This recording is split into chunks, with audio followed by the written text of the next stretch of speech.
This is why I said it's not easy to tinker around with biologics. So they just chemically contaminate everything, Right. And claim, and this whole vaccine thing for generations has been a scam to get people used to it. 67% of Americans took the flu vaccine.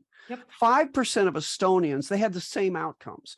So it isn't that there was nothing in there that was hurting you, but it wasn't doing anything to protect you against anything. It's just a scam to get you in the idea that everybody should do it every year. So nobody questioned this. That was a psychological operation. And the other thing I need to point out, and I think few people have pointed this out, we've in the West, particularly in the United States, because of Rockefeller medicine, if you read, Eleanor McBean's The Poison Needle and a bunch of other books, very early on, maybe, within 10 years or 12 years or 20 years of the Civil War, we started vaccinating, the 1880s, 1890s, heavily started vaccinating people and experimenting on people.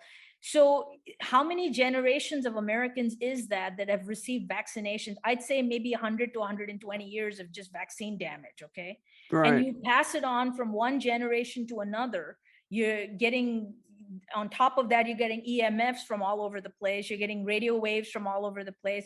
The food is bad. The food is contaminated. The water is severely contaminated with, trihalomethanes and fluorine and chlorine, all sorts of stuff, pesticides.